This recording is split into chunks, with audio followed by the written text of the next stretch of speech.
Bom dia, pessoal. Nós estamos aqui hoje na nossa sequência Os Eméritos Têm a Palavra. Antes de apresentar o professor Thomas, eu gostaria só de informar que a professora Maria Luísa conseguiu a agenda e ficou entusiasmada e estará conosco na próxima segunda-feira, dia 30 de março. Então, isso já a gente vai notificar devidamente. Eu só queria dizer o seguinte, eu soltei uma nota ontem e o que esse diretor pode se manifestar a respeito está lá. Que há de instruções, está lá. Então, por favor, sigam as instruções. O Thomas Michael Levy, ele é professor, bolsista de produtividade em pesquisa do CNPq, nível sênior. Biólogo, bacharelado em ecologia pela UFRJ em 1975, mestre em 1980 e doutor em 1988 em ecologia pela Unicamp. É professor emérito em 2024, professor titular em ecologia aposentado em 2016, pesquisador colaborador do Departamento de Biologia Animal do Instituto de Biologia da Unicamp.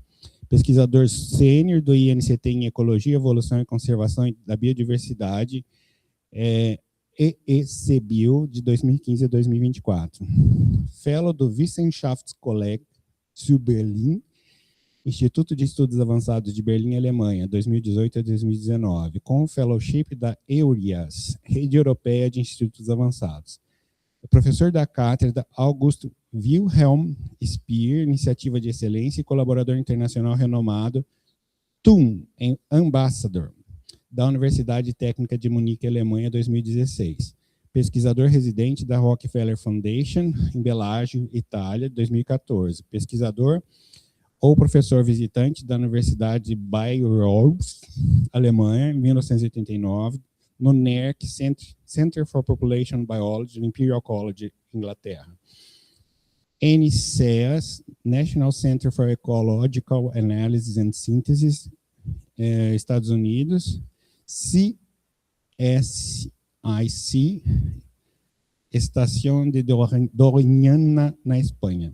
Universidade Nacional de Córdoba, Argentina, coordenou o intercâmbio do CAPES COFECUP com a França de 98 a 2000, é consultor científico da FAPESP, foi coordenador de área de 1998 a 2004, da CAPES CNPq, European Science Foundation e GEF do Banco Mundial. Consultor do Ministério do Meio Ambiente, coordenação do diagnóstico e conhecimento da diversidade brasileira. Projeto PNUD 98 a 2004. Editor de área da revista Biotrópica, 2005 a 2013. Parecerista da Nature, da Science, The Proceedings of the Royal Society, Ecology Letters, American Naturalist, Ecologia, Ecology, Oikos, Journal of Animal Ecology e outros periódicos. Coordenou o programa de pós-graduação em Ecologia da Unicamp entre 2006 e 2008. Foi orientador da tese ganhadora do Prêmio em Ecologia e Grande Prêmio de Ciências Biológicas de 2010. Foi presidente da ABECO, Associação Brasileira de Ciência Biológica e Conservação, de 2008 a 2013. Atua em várias áreas de ecologia, principalmente biodiversidade, interações inseto-planta e ecologia de comunidades. Bolsista de produtividade desde 1994. Bolsista pesquisador sênior de CNPq, de 2021 a 2026. Antes de passar a palavra ao professor Thomas, eu gostaria de dizer um negócio. Na campanha que nós propusemos lá atrás, quando eu fui eleito diretor, nós colocamos um item chamado humanização. E aí eu vou lançar uma charada para vocês. Adivinha em quem foi inspirado esse termo humanização? Se vocês se lembrarem dessa charada final, eu farei questão de esclarecer. Professor Thomas, por favor, a palavra é sua.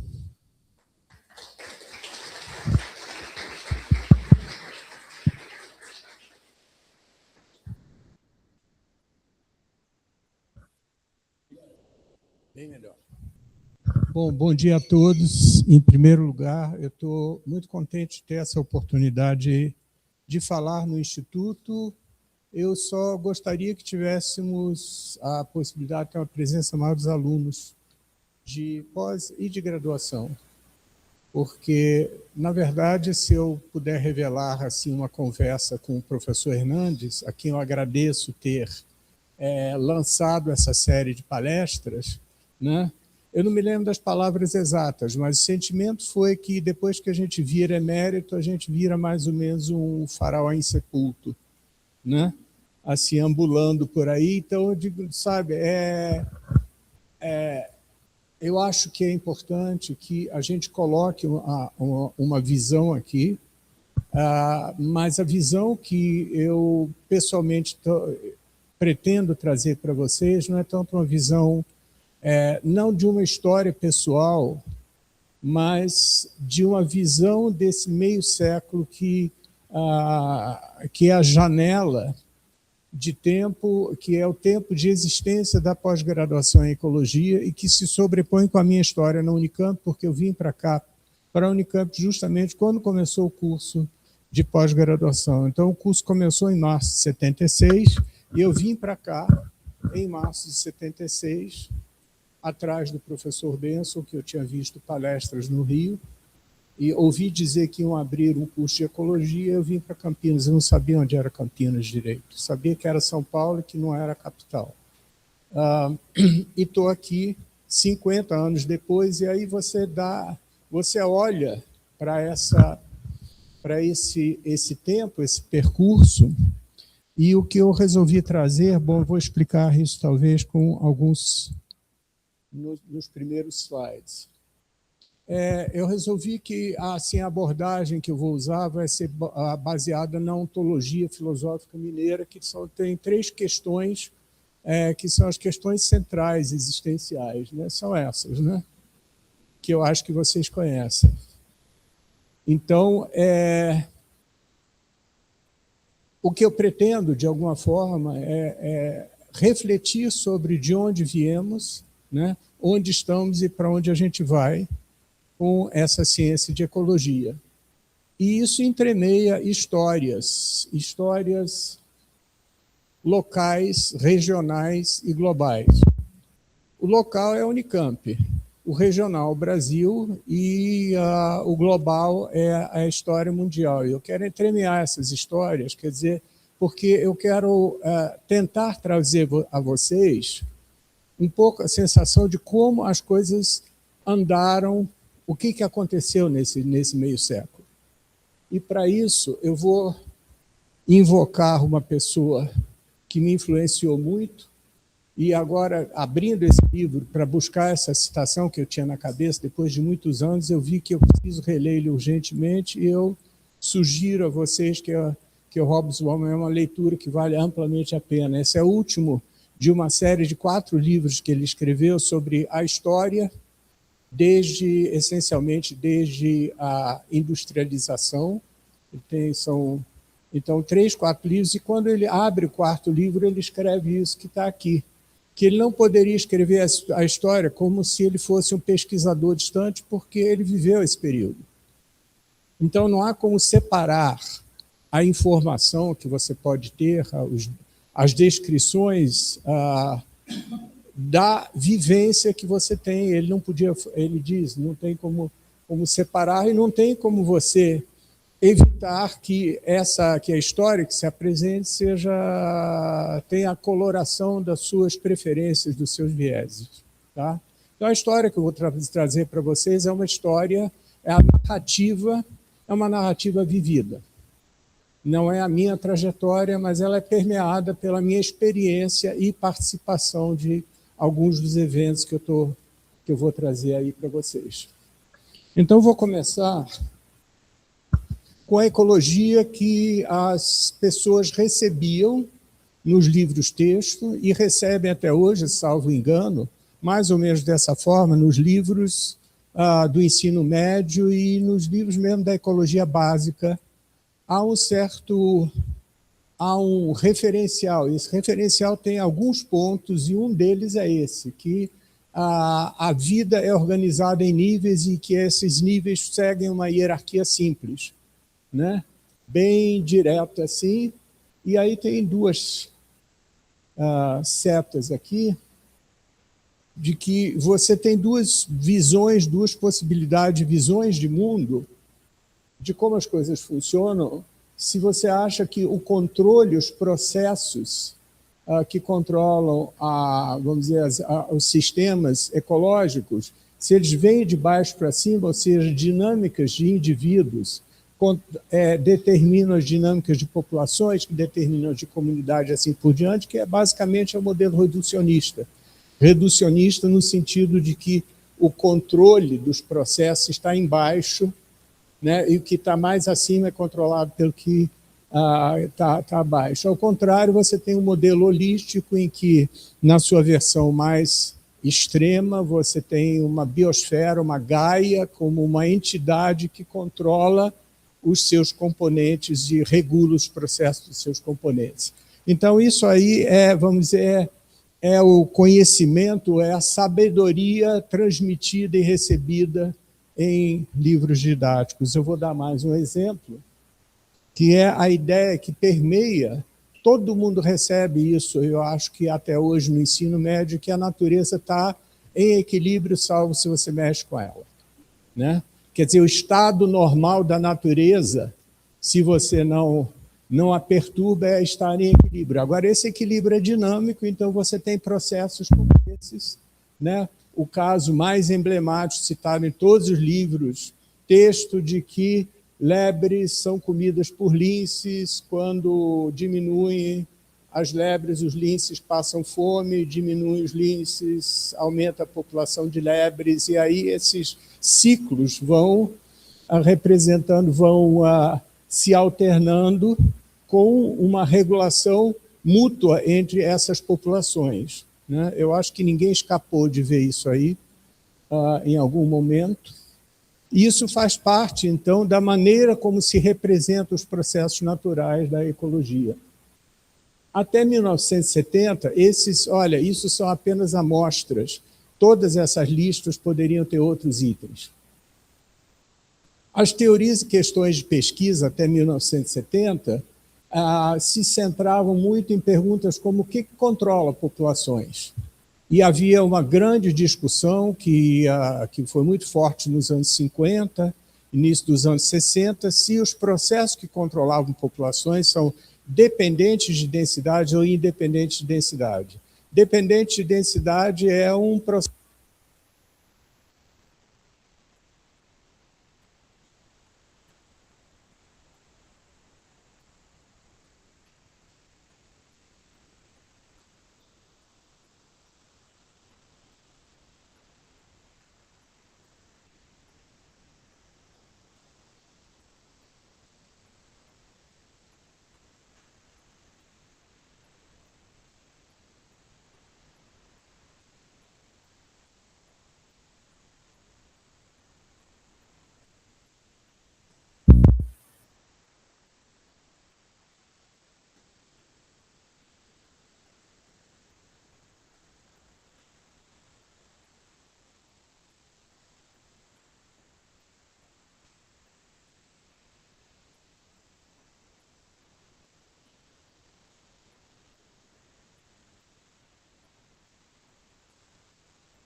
em 2006, salvo os programas que eram essencialmente de limnologia, os egressos da Unicamp estavam em virtualmente todos os programas de pós-graduação do Brasil, que estavam se formando. Isso é assim, continua assim? Não, felizmente não, porque a ecologia continuou se ramificando e agora a gente tem grupos de excelência em muitos lugares e isso é ótimo. Bom, nos anos 80, 90, a gente teve outras reviravoltas conceituais e empíricas, tá? Novos paradigmas de escala, de tempo, de variáveis, não linearidades, uma série de coisas bagunçaram a cabeça dos ecólogos novamente. Então, eu volto aqui. Vocês lembram da lebre do lince? De fato, linces são comidos, linces comem lebres, mas lebres são comidos por um monte de outros animais. E, de fato, linces comem lebres, mas eles comem um monte de outras presas também. De modo que você isolar essa interação aqui, né, e descartar todo o resto e achar que o resto simplesmente não funciona. Vida real não é assim. Tá? Então, aquele modelo simples está sendo reproduzido até hoje nos livros didáticos e tal, ele é uma caricatura que tem muito pouco realismo. Quer dizer, no máximo ele serve como, vamos dizer, como um instrumento didático, mas mesmo assim eu me questiono hoje em dia se vale a pena a gente usar isso e ficar reproduzindo um modelo que está tão distante da realidade. Bom, e outras coisas acontecem, eu gosto de deixar essa figura, porque caos é uma coisa assim que as pessoas, assim, assusta as pessoas. Nossa, teoria caótica significa algo como mais ou menos o que o Trump está fazendo agora no Oriente Médio. Não é bem assim, é uma teoria matemática extremamente bem estruturada, com previsões muito estritas, e que é importante dizer que a teoria do caos, ela está em todas as áreas de conhecimento de aplicação, mas ela começa, de fato, aqui na ecologia.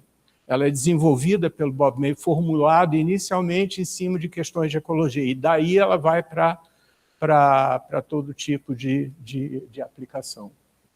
E a própria ideia de diversidade, que começa como uma simples contagem de número de espécies, quanto mais espécie, mais diverso, ela começa a ter outras dimensões, outros componentes, né? As interações que eu estou mostrando aí e outras dimensões, principalmente a diversidade não é mais diversidade taxonômica de espécies, mas ela é diversidade filogenética e ela é diversidade funcional também, entre outras coisas. E adeus à hierarquia linear. Existem níveis de organização, mas não tem uma hierarquia linear. Não vou entrar em detalhes, mas as relações aqui também são muito mais complexas e direções diferentes, né, do que uma hierarquia que controla tudo de baixo para cima, reducionisticamente, ou tudo de cima para baixo, holisticamente. Tá? Aqui também não é lugar para entrar em detalhes. O que eu estou querendo dizer para vocês é que, a partir da década de 90, as coisas mudam para sempre. Quer dizer, quem se formou na ciência depois disso tem dificuldade de entender como as pessoas enxergavam o mundo antes disso, porque você já se criou dentro de um outro referencial, outro paradigma.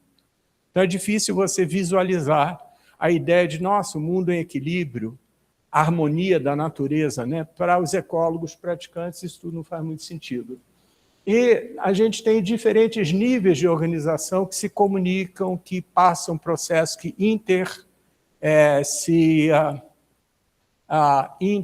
influenciam reciprocamente, entre níveis. Processos locais influenciam processos com a escala e vice-versa. Isso é assim, algum desenho, uma pequena caricatura de como a maioria dos ecólogos hoje em dia vê o mundo, né? E mesmo termos como esses, metapopulações, que as pessoas já sabem, já pensam bastante, metacomunidades mesmo, que são estruturas que reúnem processo de várias comunidades numa região, meta-ecossistemas, que nós lançamos essa ideia em 2019, por enquanto não está pegando muito, mas A ideia, de novo, são estruturas em que diferentes níveis têm atributos específicos, mas se influenciam reciprocamente. Você tem um trânsito dinâmico entre níveis. Muito bem. E depois, assim, eu cresci na ecologia, entrei na ecologia dizendo a natureza intocada. A Amazônia, o miolo da Amazônia era o centro disso. Só que não, né? Quer dizer, hoje em dia, glifos como esse, mais e mais geoglifos, mostram que você, na América pré-colombiana, você na Amazônia teve atividade intensa de engenharia ambiental, de obras, de construções, edificações, e você tem áreas extensas em que centros de diversidade genética indicam que as populações nativas praticavam, manejavam as populações de aves, faziam seleção, faziam plantio seletivo e assim por diante. Então, cadê a natureza intocada?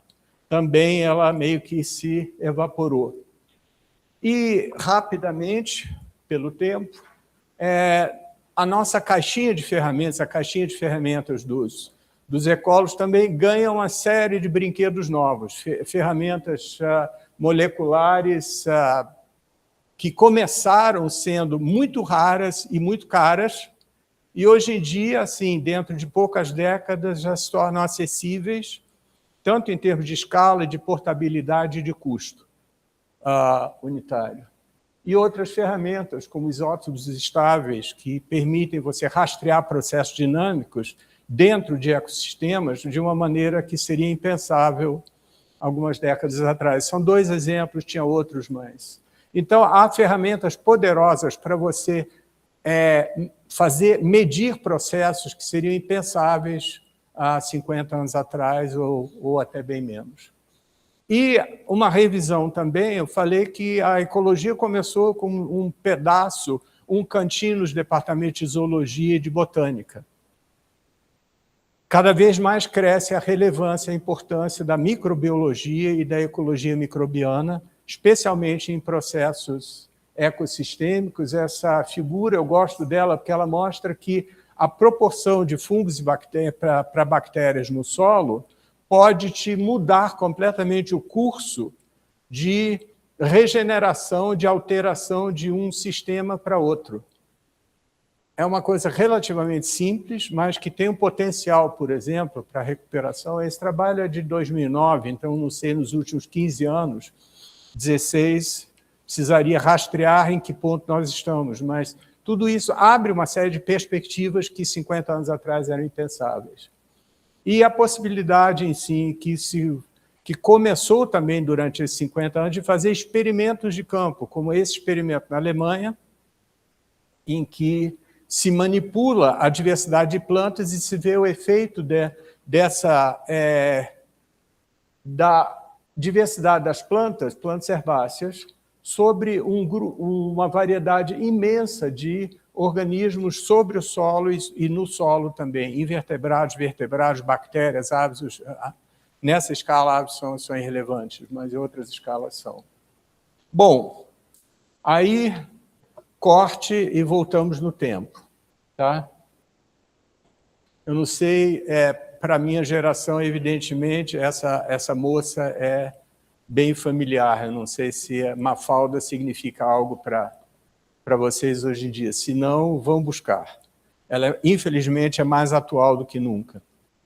Bom, o que acontece nos anos 60? Basicamente isso, você tem revoltas no mundo inteiro, maio de 68 na França, os protestos contra a guerra do Vietnã nos Estados Unidos, o Vietnã se torna uma causa mundial, as pessoas protestam contra o Vietnã no mundo inteiro, e no Brasil é isso aí, a gente está no auge da repressão militar, da censura, e esse era o clima, essencialmente, dentro do qual se funda aqui o curso, porque a gente estava no auge da repressão. O AI-5 é de 68, e nos anos 70 também se forma uma revolta contra o estado de coisas, revolta contra o modo de vista, contra o consumismo, contra o capitalismo, um movimento que prega o que era chamado de contracultura, em que você busca um modo alternativo de vida, as pessoas começam a formar comunidades, né,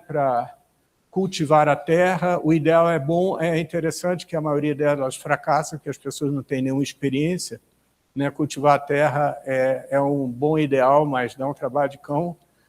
Mas, enfim, e faz-se movimentos libertários de resistência de várias maneiras. E no Brasil, Pasquim, que era um jornal de resistência, ele lança esse símbolo aqui, que eu não consegui identificar a autoria, mas é claro, pelo traço, que isso é do Ziraldo, e que é uma variante, ele botou de cabeça para baixo esse símbolo, que é o símbolo da campanha de desarmamento nuclear. Isso vira, então, o símbolo de ecologia, e toda semana o Pasquim tem artigos sobre ecologia. Só que a ecologia é modo de vida, é postura política, e para os cientistas isso é complicado, porque para alguns cientistas, alguns embarcam na ideia de que ecologia efetivamente é uma anticiência, porque ela vai contra a ciência que é a grande ciência, a ciência, a física que levou a bomba atômica.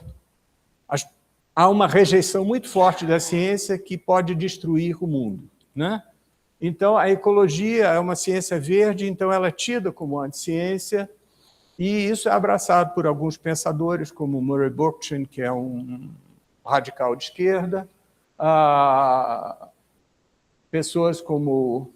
isso aqui é Paul Sears, eu não botei o nome do autor, que não é radical, mas que também diz, ok, a ecologia tem esse potencial de subverter, né, o modo de vida, e a grande maioria dos ecólogos da época se incomoda profundamente com isso, porque, primeiro, nem todos são de esquerda, nem todos são radicais, quer dizer, ecólogos têm de todos os matizes, cores e sabores, como qualquer outro grupo de pessoas. Tem de esquerda, tem de direita, tem conservadores, tem religiosos, tem ateus, tem de tudo.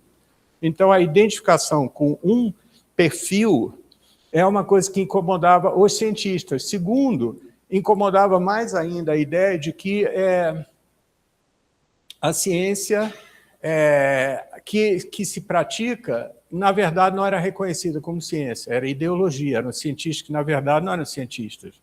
Aqui mesmo, dentro do Instituto de Biologia, houve assim, momentos em que pipocou essa ideia de que esses ecólogos aí, eles vão... Eu me lembro, né, eles vão para a praia. Uma vez eu tive um comentário aqui no Instituto, mas você só faz trabalho de campo, sabe? Eu estava trabalhando em Restinga e no Itatiaia. Você só trabalha em lugar bonito, assim, um tom de acusação de um colega. Eu falei, lógico, o projeto é meu, eu que estou desenhando, por que eu vou escolher lugar feio? Eu nem sabe.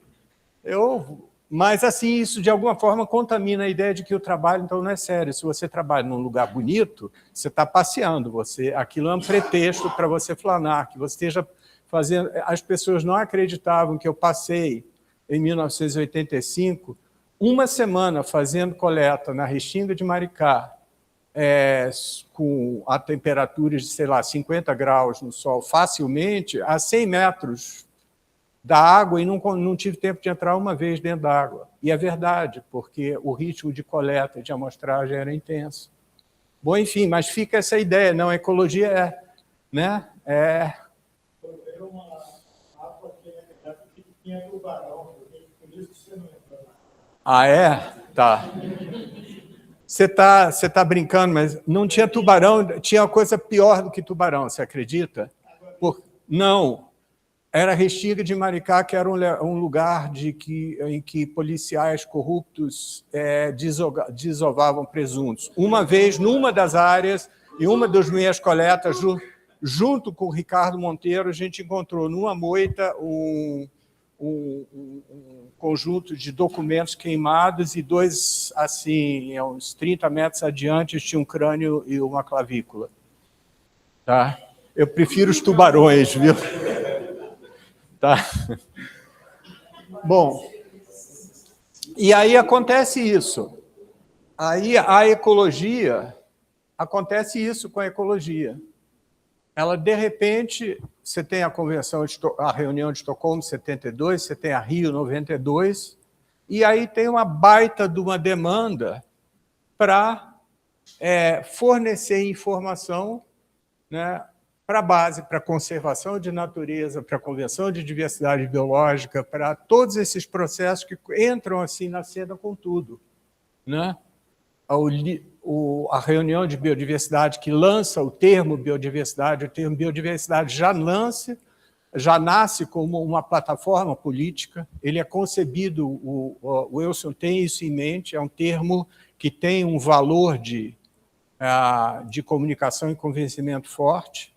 Então, de repente, aquela pessoa que estava feliz fazendo o seu trabalho, seu pequeno estudo de uma população no campo, ela está no centro das atenções com uma demanda brutal de que forneça grandes respostas para grandes perguntas. E aí tem que reconfigurar. Algumas pessoas fugiram, mas muitas que até a década de 70, eu me lembro de ter tido conversa com pessoas que diziam, não, a ecologia, a gente tem que fazer pesquisa, e para a pesquisa ser levada a sério, ela tem que ser isenta, ela tem que ser neutra. Então, ela não pode se envolver, não pode se contaminar, senão ela vai ficar sob suspeição. A partir dos anos 90, não dá. Sabe? Essa opção deixa de existir, você tem que mergulhar, né? E aqui no Brasil, então, eu só puxei uma coisa mais recente, que envolveu o professor Joly, que falou aqui semana passada, me envolveu, foi a reforma do Código Florestal, tenho certeza que ele falou disso, né? E aí, a essas alturas, a gente está realmente, como dizia o Vicente Mateus, ex-presidente do Corinthians, né? Quem está na chuva é para se queimar. Então, vamos lá, né? Vamos se inscrever, vamos brigar, vamos entrar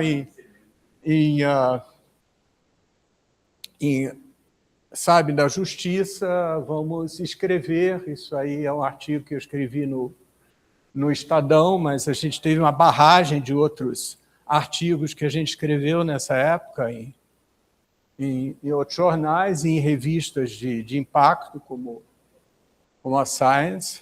Essa carta na Science teve uma reação curiosa aqui dentro da Unicamp, que um professor da engenharia, ele se manifestou publicamente quando isso aqui foi citado na imprensa, deu repercussão aqui no Brasil, obviamente, né? Professores publicam artigo na Science. Então, repercutiu, e esse professor da engenharia diz quem são esses gringos, Metzger, Levinson, Joly, para vir aqui no Brasil para dar palpite no que a gente deve fazer. Ele escreveu uma carta que nós resolvemos não responder. Mas aqui se tratava aí de tentar, e até hoje isso continua, então, a preocupação de fortalecer, robustecer o embasamento científico para a legislação, para todas as iniciativas, para normas, enfim, essa é a briga, né? E aí, na época, isso é uma das coisas que eu me orgulho de ter feito quando eu estava presidindo a ABECO, de ter começado a ideia de se fazer white papers. São textos técnicos de referência para embasar que seja acessível para tomadores de decisão, para empresários, para deputados, para legisladores de forma geral, né? E aí fizemos esse white paper em português e inglês, e ele foi bastante influente, ele circulou, foi lido, e a gente precisa fazer mais disso. E aí isso nos coloca dificuldades, porque hoje em dia uma das áreas mais ativas no Brasil é a ecologia de restauração, e aí esse tem um componente político, porque você vai restaurar, qual é o teu objetivo de restauração, qual é o teu alvo, qual é a tua referência.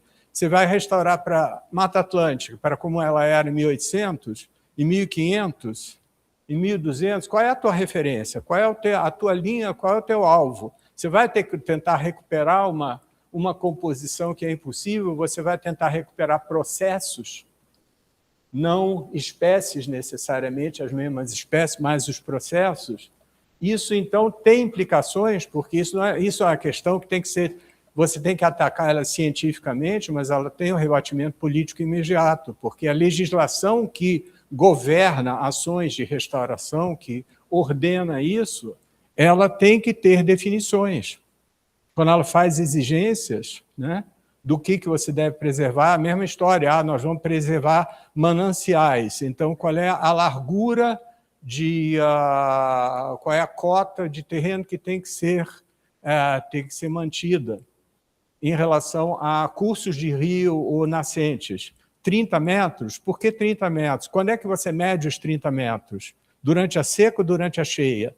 Não estou brincando, isso aí, essa pequena questão fez uma diferença colossal para se aplicar ou evadir, né, manipular a aplicação da lei. Então, isso são questões para as quais os cientistas têm que ajudar a dar resposta. Não é a tomar a decisão, mas embasar as decisões. Né? Eu vou pular aqui, vou passar rapidinho disso aqui, porque isso hoje em dia está muito presente. Tá?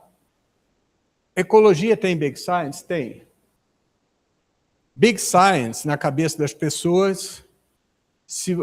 Eu visitei pela primeira vez no ano retrasado o Sirius.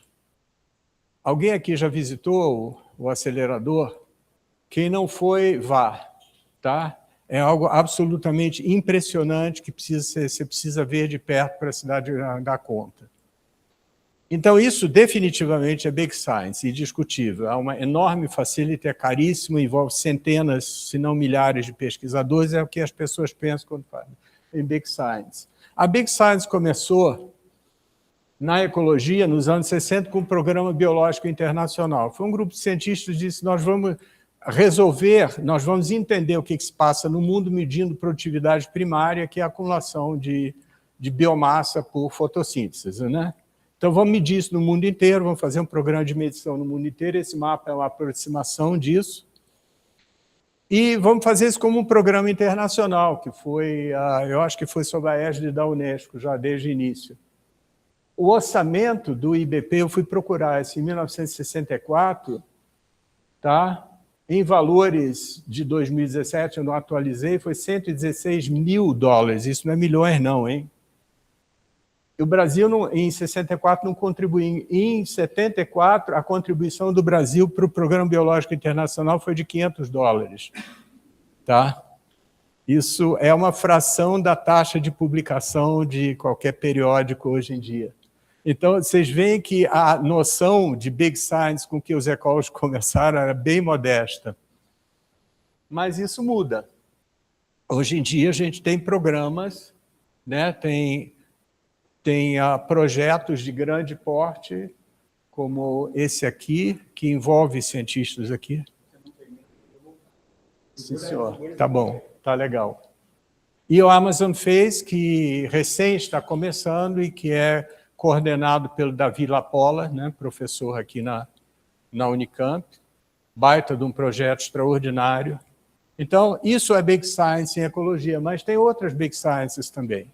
E eu tenho defendido que os nossos programas de redes, como o PPBio, de pesquisa em biodiversidade, que faz levantamentos padronizados em todos esses sítios no Brasil, ou o PELD, que é o Programa do CNPq de Pesquisa de Longa Duração, isso é Big Science. Só que é Big Science em rede, é Big Science distribuída, não tem uma facility, uma mega instalação central que você vai e visita. Tá? Mas ela equivale em termos de importância dos seus objetivos, relevância do trabalho, a qualquer facility que se faça dessas caras. Mas a maioria obviamente, é mais difícil para um político, para um gestor entender isso. Né? O Sirius, você pode ir lá, você pode inaugurar, cortar uma fita, ser entrevistado, ser filmado na frente de um aparelho impressionante. Não dá para fazer isso no PELD. Dá para você ir a um sítio e ser, sabe, filmado lá e dar uma entrevista, mas não tem o mesmo impacto de mídia. Então, eu volto às nossas perguntas mineiras aí para a reta final. Onde é que nós estamos? Bom, rapidamente. O Brasil está publicando bem isso aqui em revistas, isso é Web of Science, eu dei uma olhada semana passada. Vocês veem, em 2025, no Brasil se publicou cerca de 3 mil artigos em ecologia e biodiversidade, que estejam indexados no Web of Science, com mais de 11 mil citações. E a Unicamp também não está mal na fita, não. Publicou perto de 200 artigos, com cerca de 10 mil citações. Então, está se produzindo? Está, por critérios acadêmicos, sim, produzindo e produzindo bem. Se você olha no ranking internacional, o Brasil está lá. A autoria, lembram da história o Indiana Jones publicando sozinho? Isso esquece. Em 2016, o número médio na mesma revista Ecology de autores por artigo era 4, a mediana 4,6. As pessoas estão trabalhando em grupo, em equipe, tipicamente. Né? Trabalhos teóricos, que você tem um insight, você publica sozinho, mas o trabalho normal de ecologia agora é um trabalho em grupo. Isso é bom. Também estamos produzindo trabalhos, participando muito dos trabalhos com hiperautoria. Hiperautoria não fui eu que inventei o nome, tem uma definição arbitrária, mais de 100 autores. Esse trabalho em particular, ele é uma grande exceção, porque é um trabalho com 153 autores, em que talvez a maioria, eu não contei, é brasileira ou latino-americana, mas se trata de domesticação, de composição da floresta amazônica. Em outros tempos, esse trabalho teria só autores do primeiro mundo. Tá? A participação brasileira de trabalhos, de grandes trabalhos assim de síntese, com hiperautoria, está sendo consistente. Mas, eu ia botar um slide, mas resolvi não pôr.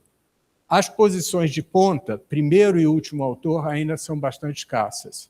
Elas são nitidamente maiores, eu não fiz levantamento, não sei se alguém aqui fez, Matias fez isso alguma vez, mas enfim. Mas é meio na cara que, tipicamente, o primeiro e último autor são do primeiro mundo e os colaboradores brasileiros ou latino-americanos estão lá no bololô do meio. Ou seja, em grande parte, ainda nós estamos funcionando como fornecedores de dados de commodities, exportadores de commodities, e não estamos na ponta, né, de reexportar. A gente exporta o lítio e importa o iPhone. Nós temos muitas realizações. Nós temos massa crítica no Brasil hoje em dia, de profissionais e de cursos. Temos, sem dúvida. Nós temos ciência extra-acadêmica, isso é importante. Tem gente bem formada em agências, no Ministério do Meio Ambiente, no IBAMA, em agências estaduais. Tem ONGs de alto nível que estão fazendo pesquisa ou análise de alta qualidade. Isso é super importante. Então, publicações acabei de mostrar, as parcerias de pesquisa também são intensas e são muito diversificadas, mas tem uma polarização aí. E nós temos pelo menos uma revista em ecologia que hoje em dia está amplamente reconhecida como uma revista de qualidade. Ela circula, ela é lida, ela é reconhecida. Nós temos, então, Big Science. E nós temos esforços de pesquisa importantes sobre problemas nacionais ambientais. Tudo isso são realizações não triviais, isso não é ufanismo. Tá? Isso aí é facilmente constatável. Mas nós temos necessidades brutais. E eu só destaco algumas. Nós temos uma carência de experimentos comparativos e de longo prazo. Experimentos com o experimento de Iena, a gente precisaria ter. Experimentos manipulativos de campo, porque tem certas coisas que, por melhor que seja o teu computador e o teu modelo no computador, tá? Leva para o campo para você ver, ele não dura assim, não dura uma semana. Tá? Os experimentos têm que ser feitos e no campo. Você trabalhar só com microcosmos em placa de Petri, simulações de comunidades ecológicas em placa de Petri, é útil, é importante, mas não enche barriga. A gente tem uma questão de escala, eu falei em escala antes, de você fazer coisas no campo. E a gente precisa de mais pesquisa de campo, e aí a gente esbarra no tempo de financiamento, na instabilidade do financiamento, na logística nos lugares, às vezes não é questão de grana, mas não tem, o acesso é ruim, as condições locais são precárias, e a burocracia brasileira está péssima para se fazer trabalho de campo. Realmente é uma corrida de obstáculos, você conseguir uma licença para você ir a campo. Eu digo que, como brasileiro ligado a uma universidade reconhecida, com um currículo decente, eu tenho mais dificuldade de conseguir uma licença de campo do que fazer campo nos Estados Unidos, onde eu não sou nativo, não sou filiado, mas é muito mais fácil se eu coletar lá do que coletar aqui. Isso é um problema muito sério. Isso está jogando as pessoas para mais e mais analisarem dados e não produzir dados. Isso é ótimo, a ideia é ótima, a gente precisa de gente que analise inteligentemente, mas se todo mundo só analisar e não produz dado, qual é o dado que vai ser analisado? E aí, esse é o último slide. Quer dizer, o slide não, mas é o último, assim, com informação. A gente precisa consolidar a nossa presença em arenas públicas e políticas. E aí entra a plataforma brasileira, dar mais visibilidade, repercutir mais. O Joly certamente falou dela bastante semana passada. A ABECO, de que eu já falei um pouco, e explorar novas formas da gente se manifestar e se articular. A gente tem que aprender a lidar, a negociar, a fazer parte de negociações. Não adianta dizer, eu produzo conhecimento, eu não faço parte disso. Porque hoje em dia, as mesas de negociação, os cientistas sentam, se espera que eles sentem à mesa de negociação. Você é chamado, não é uma coisa opcional. Então, você é chamado a falar no Congresso, você tem que saber como é que você fala. Você apresenta seu gráfico de 4 dimensões, tá? Com equações de 6º grau, mas nunca. Tá? A linguagem é outra maneira, isso tudo tem que ser aprendido, e é sério. Né? E aqui, finalmente, a gente tem que descolonizar a história de como a gente produziu ciência e da ciência que a gente está produzindo agora, incorporando, não demagogicamente, mas, de fato, dimensões socioculturais, integrar o conhecimento de populações tradicionais, não no índice, mas, de fato, dá um trabalho danado, não é nada simples. E a integração regional, porque quando eu falei de polarização nas relações internacionais, isso é típico da nossa história colonial até hoje. As nossas relações, isso vale para todas as áreas de conhecimento, tenho certeza. A gente sabe muito mais do que se faz na Europa e nos Estados Unidos do que nos países da América Latina. Você sabe, ocasionalmente, se você encontra alguém num congresso e conversa, mas assim, em termos de parceria, tem muito mais parcerias e colaborações ativas, norte-sul, no sentido político, do que sul-sul. Isso a gente pode mudar. Né? Por isso eu digo, as 4 trajetórias que estavam entre elas, as 3, na verdade, são 4. Além do local, do regional e do global, tem um continental, para a gente considerar, para fortalecer, né, o nosso entremeamento com a história regional, com o que estão fazendo os nossos né, colegas vizinhos aí. E, para isso, um pouquinho de propaganda. Tá? Fotografa isso aí, pega esses sites. Essa rede foi criada em julho do ano passado no México, numa reunião do México, e ela está indo a pleno vapor, ela está congregando uma série de sociedades, desde o México, aqui embaixo, né, até a Argentina, aqui em cima. Todo mundo sabe que o mapa é assim, né, do mundo. Né, e grupos de pesquisa que não têm sociedades de ecologia, mas que são produtores, como, por exemplo, a comunidade de ecologia do Uruguai. Eles não têm gente suficiente para ter uma sociedade com diretoria e tudo mais, mas eles têm uma comunidade de alta qualidade e excelência, e está agregado, e outros estão entrando mais. Então, por favor, tá? Vejam isso, sigam. Em outubro, no México, a gente vai ter uma primeira parte da programação do Congresso, no Congresso Mexicano de Ecologia. O que a gente pretende? Antes de mais nada, trocar informação, descobrir o que estão fazendo aí do lado, facilitar trabalhos conjuntos, programas conexos, facilitar o trânsito de jovens pesquisadores e alunos entre esses países, entre os programas, fazer pesquisa comparativa. Tá? É por aí, esse é o programa da rede. E, finalmente, a ABECO precisa ser refortalecida. A gente é o canal que a gente tem para ter uma voz que se faça ouvir institucionalmente. Tá? Então, é fundamental as pessoas se associarem e utilizarem a ABECO como instrumento de participação. E é isso. Foi isso.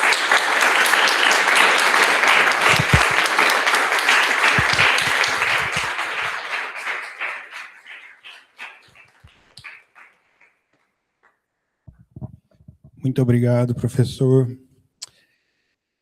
Se o senhor estiver de acordo, eu vou abrir por perguntas. Perguntas para o professor Thomas.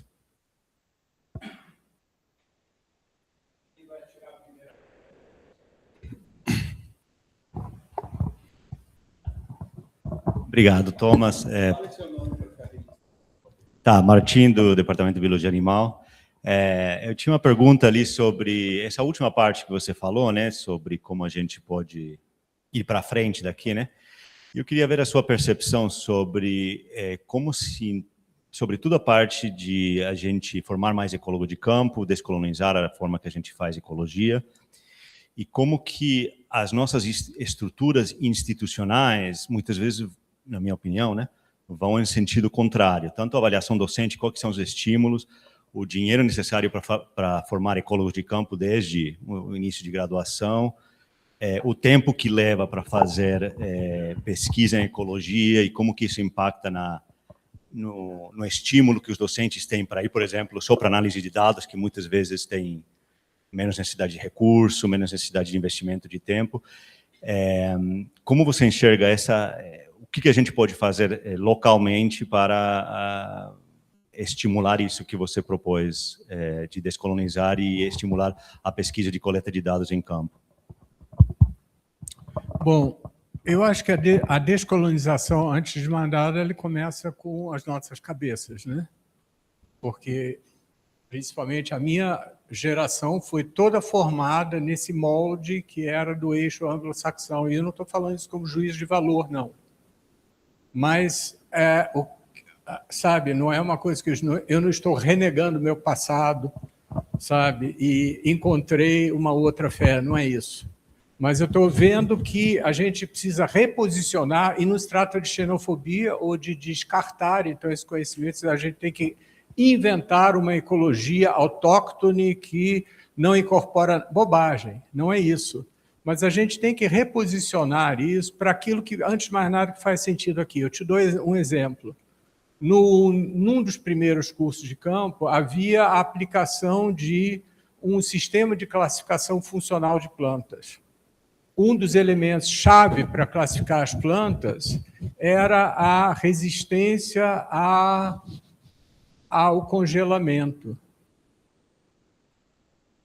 Esse sistema de classificação foi desenvolvido na Europa temperada, faz sentido.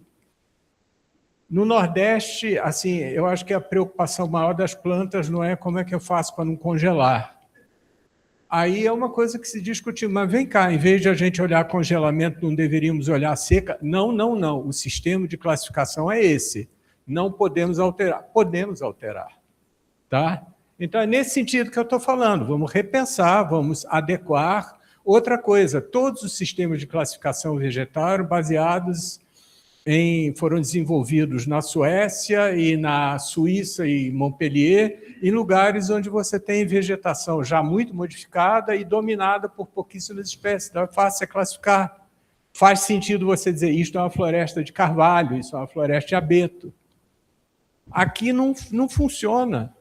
Não funciona, porque você tem uma mancha dominada por qualha, tem, mas aí você anda 50 metros, sumiu a qualha, tem outro negócio dominando, é tudo em mosaico. Então, você aplicar esse paradigma, temos que repensar o paradigma. Todos os paradigmas dinâmicos de tempo, tudo isso tem que ser repensado. Isso é um ponto. Outro ponto é a gente considerar a história que nos é apresentada. Eu estou trabalhando, como alguns de vocês sabem, há algum tempo na história da ecologia brasileira. A história que a gente tem é que, basicamente, a gente começa a fazer ecologia séria quando a gente recebe modelos de fora. Mas há surpresas. Desde o século XIX havia brasileiros tendo ideias incrivelmente criativas. Foram para frente? Não, mas não importa. Pensaram, em alguns casos tomaram dados, e em alguns casos publicaram, só que não dentro do eixo convencional. Então, a primeira coisa é reconsiderar a história real de quem produziu ciência aqui, sabe? E como, tá? Reconsiderar as instituições. Então, entender isso melhor. Quanto à segunda parte da tua pergunta, como é que a gente faz para frente, com todas as dificuldades para o trabalho de campo e tudo mais, os cursos de campo praticamente, a crise de financiamento de curso de campo começou quando começaram os cursos de campo, né? Assim, desde que eu me lembro, assim, nos primeiros cursos era uma eterna agonia, uma resistência muito grande no Instituto de Biologia, porque nem todos os diretores tinham a compreensão de que isso era importante. Ah, mas custa muito dinheiro. Ok, custa o dinheiro que custa você ensinar pessoas a trabalhar num laboratório de genética, só que é para levar para o campo. Ah, mas sabe, isso era visto como uma coisa nostálgica. Eu ouvi de uma vice-diretora muito inteligente desse instituto, uma pessoa que eu prezo muito, que quando reformaram o currículo de biologia, se fez uma concessão de manter cursos de zoologia e botânica com assim, um elemento de nostalgia. Mas realmente o que o biólogo novo precisa, o new biologist, é só molecular e computação na cabeça, laboratório e computação. Tá? Então, a gente luta para que, antes de mais nada, os colegas reconheçam que isso precisa ser financiado. Não estou mandando nenhuma direta ou indireta para o Hernandes, ele sabe disso. Não me cola. Não, Pode continuar. De qualquer jeito, é uma luta constante, Verba. O que me vem na cabeça? Eu sou meio visionário ou ingênuo, mas eu sempre pensei que, assim, cursos de campo você tem que dar um salto. Você não vai conseguir resolver cursos de campo para graduação, para pós, no âmbito do orçamento do instituto da tua universidade. Vai acima. Tá? Faz um programa interinstitucional de excelência e vai pedir dinheiro em agências de financiamento fora. Vai diretamente à FAPESP dizendo, olha, isso é um programa de formação de excelência. Você está financiando uma disciplinazinha. Tá? Faz um programa atrevido, com custos realistas, e vai lá, bate na porta do diretor, bate na porta, sabe? Isso é uma coisa que pode ser que pode dar prestígio, eventualmente sirva para greenwashing, mas tudo bem, sabe? Se você conseguir fazer... Não, tudo bem não, tem limites. Mas você me entende, o que eu estou achando é que a gente tem que... Não vai haver uma solução que a gente tem que resolver dentro do orçamento do IB, dentro do orçamento da Unicamp. Mas eu acho que há possibilidades. A OTS é um consórcio de universidades. Ela é mantida, é uma organização privada mantida por um consórcio de universidades. Agora, você tem que vencer as resistências dos colegas, porque eu tentei consorciar isso com colegas de outras universidades públicas do estado de São Paulo. Até teve um ensaio, mas teve vida curta. A gente tem que insistir nessas vias. Eu acho que juntar forças, fazer projetos mais atrevidos mesmo, sabe? Mais ambiciosos e vender os peixes. Bom, enfim, isso aí é uma conversa de muito longa. Mais perguntas, professor Thomas?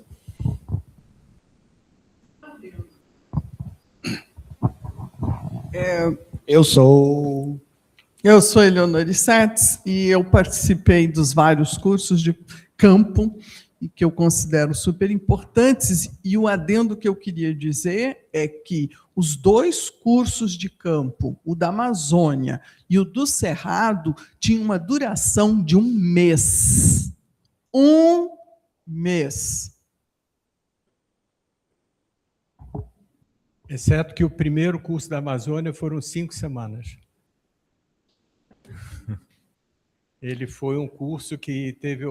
A maior parte dele foi ao norte de Manaus, na Estação de Silvicultura do INPA, no que na época era a estrada Manaus-Caracaraí, porque os Waimiri e Atuari não deixavam a estrada continuar.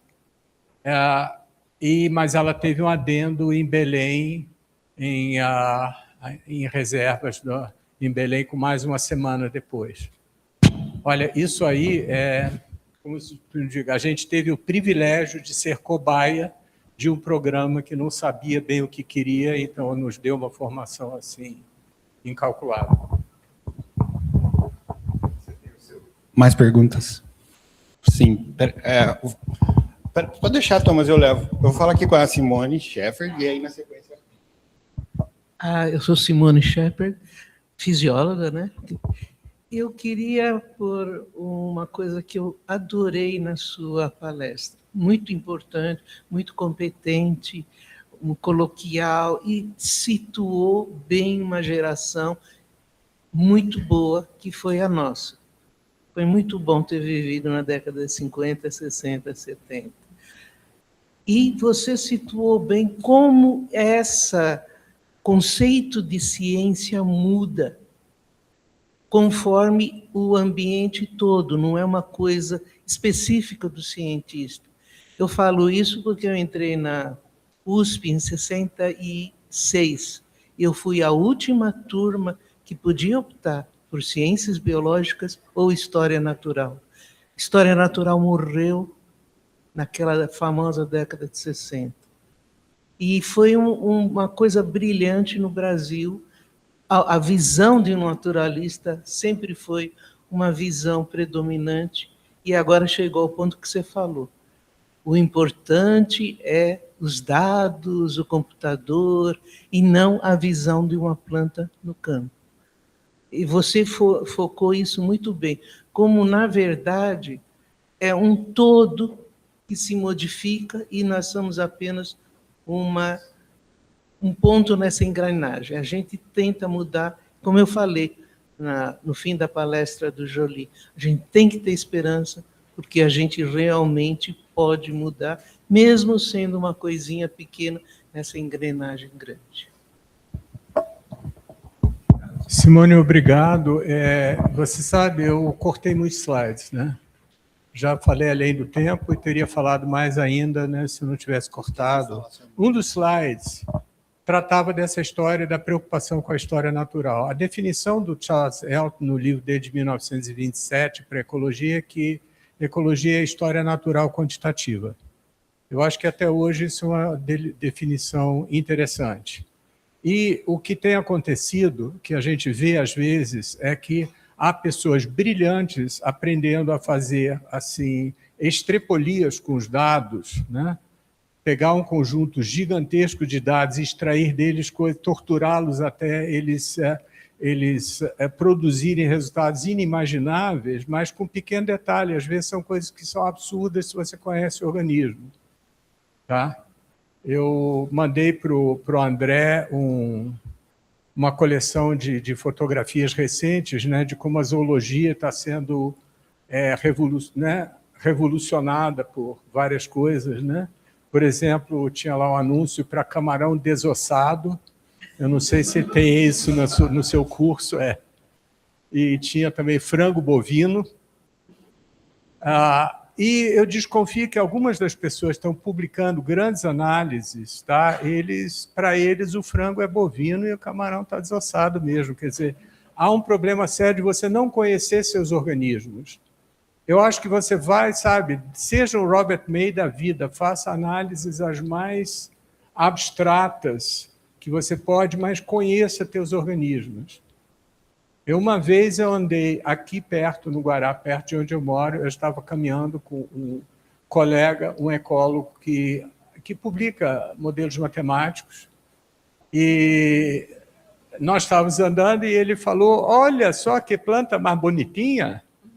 Falei, mas, fulano, você acaba de publicar um trabalho, uma análise de um modelo de dependência de densidade dessa planta. Ele disse, é? Eu não sabia. Ele pegou os dados da literatura, era um sistema interessante, pegou os dados, analisou, mas ele não reconheceu, ele não sabia porque a planta estava aí do lado.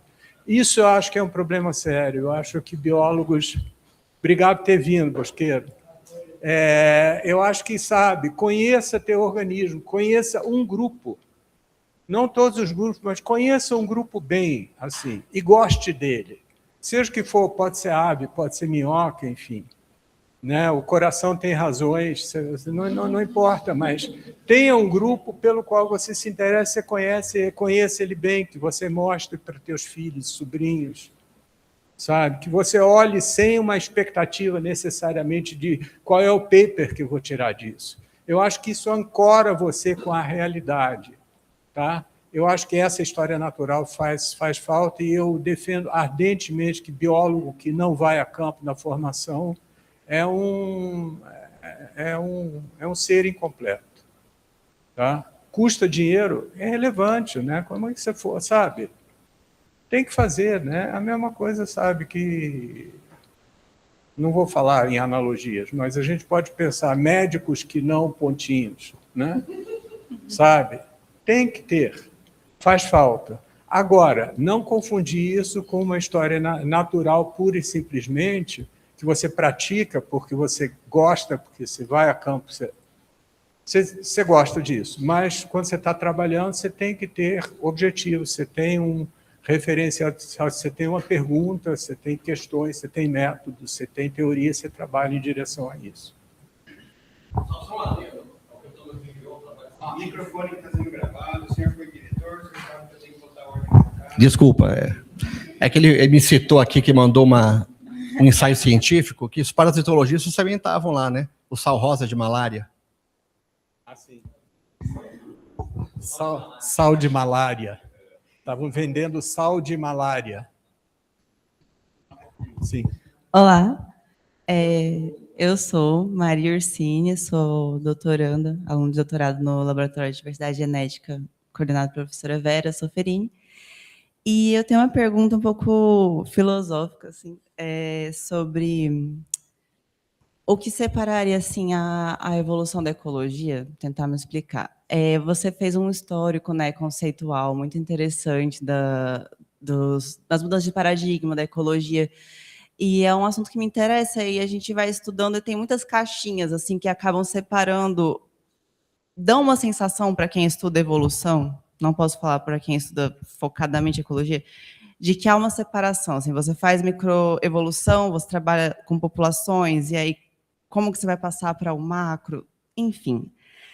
E aí, eu queria saber como uma pessoa que estuda hoje na ciência mais em redes, evolução, pode se sentir fazendo ecologia, assim, quais barreiras conceituais, filosóficas, a gente pode quebrar para poder se fazer entender também, conseguir conversar num evento de ecologia, numa revista de ecologia, se fazer entender como esse trabalho é ecologia também, ou responder questões em ecologia e se sentir respondendo a evolução, sabe?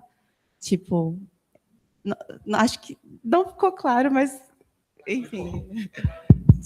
Desculpa. Está claríssimo. Desculpe, me fala o teu nome de novo. Maria da Vera. Maria, tá. Maria de Vera. Não é? Então, a tua pergunta é tão boa que eu vou sair pela tangente. Não é uma pergunta que dá para responder aqui em 2 minutos. Eu acho que a gente tem que marcar, sentar e conversar. Mas, assim, talvez seja um consolo para você se eu te disser que entre os pioneiros claríssimos da ecologia no Brasil estão os primeiros geneticistas.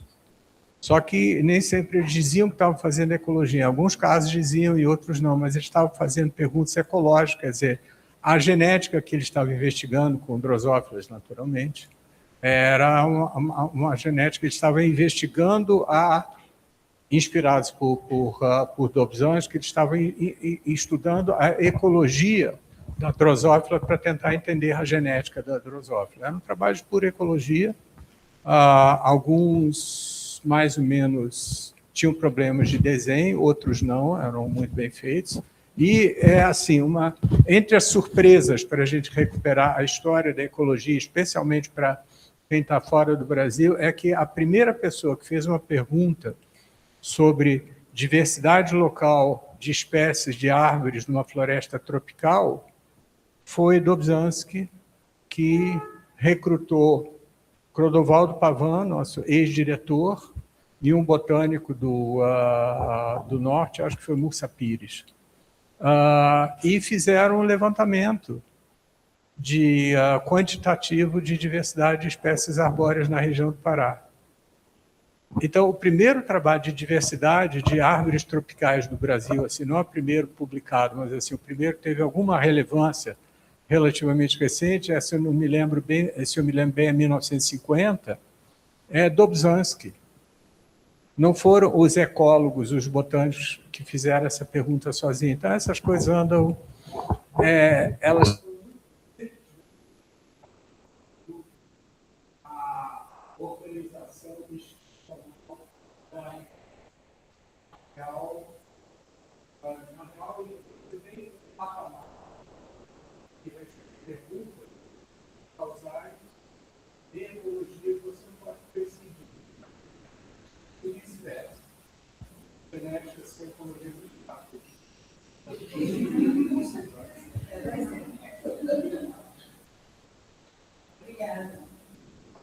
Mais alguém? Eu levo. Eu sou Vera Solferini. Não, eu queria complementar, com muito orgulho. Eu queria complementar, lembrando uma coisa que eu aprendi, ou que me chamou a atenção numa palestra sua, que foi o pai, considerado pai da evolução, o capítulo 3 do livro A Origem das Espécies, é um capítulo sobre ecologia. E foi você que me chamou a atenção. Vocês não sabem quantas coisas eu gostaria de falar, mas a palavra é dele hoje, certo? Eu lancei um desafio lá para trás, ninguém perguntou, você viu que todo mundo esqueceu, né? A charada que eu lancei antes de você começar. Não, a palavra é sua. Ainda não devolveu.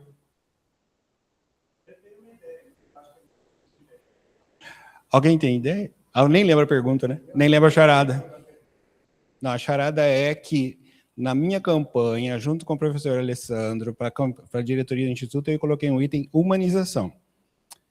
E aí eu tenho corrido atrás disso arduamente. Só que humanização é um termo abstrato e o indivíduo comum não lida com termos abstratos. E isso, na verdade, tem um pai. Lá atrás, um dia, tem 2 eventos que você me marcou. Um foi muito político, numa situação pré-greve aqui no IB1, e eu não vou me referir a isso, porque eu teria que listar outros nomes, mas você estava lá.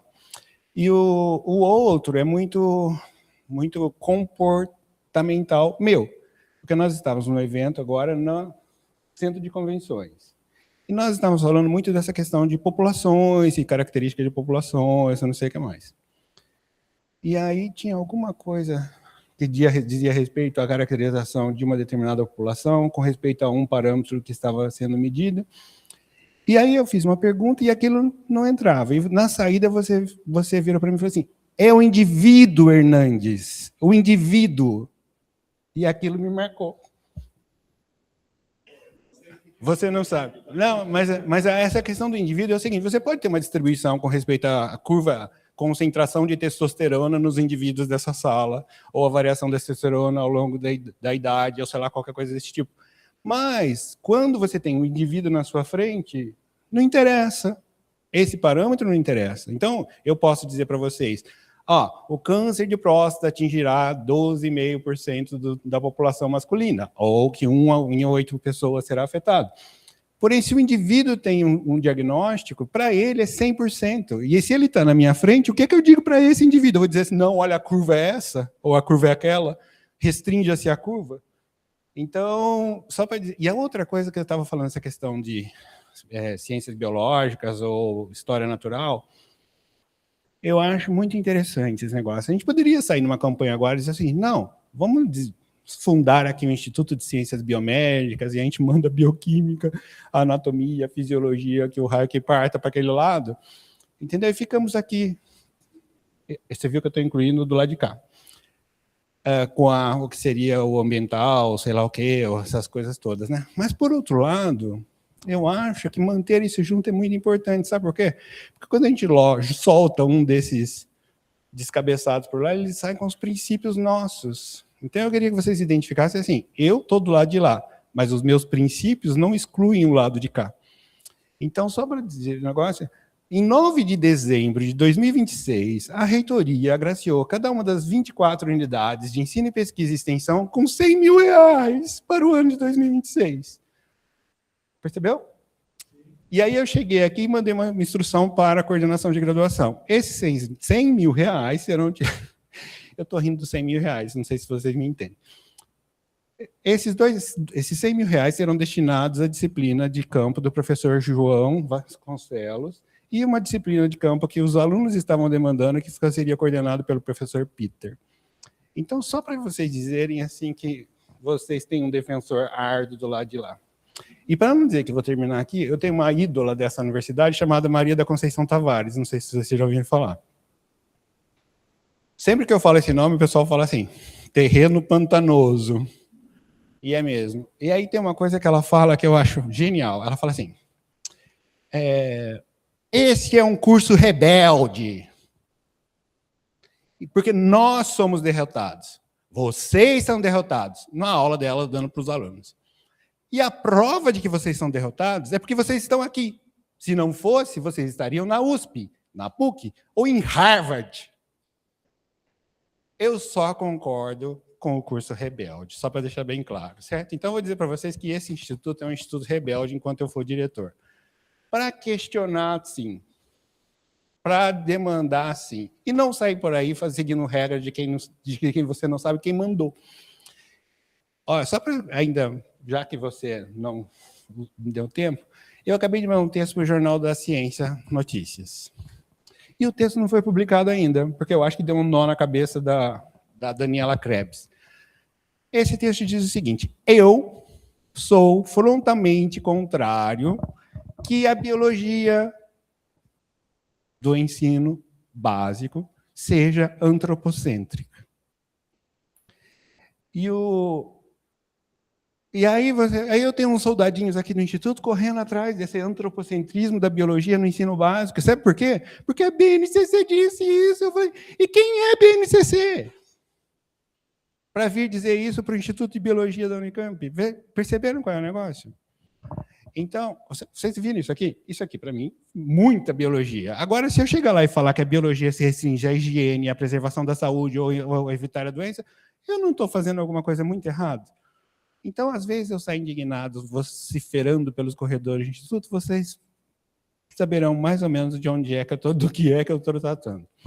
Pessoal, eu gostaria só de agradecer mais uma vez aqui ao professor Thomas. A ideia desse ciclo de seminários foi dele, né? Ele mencionou isso brevemente. Nós vamos cumprir esse ciclo lá no dia 30, com a vinda da professora Maria Luísa Silveira Mello, e estão todos convidados, espero poder contar com vocês. Bom dia, boa semana a todos.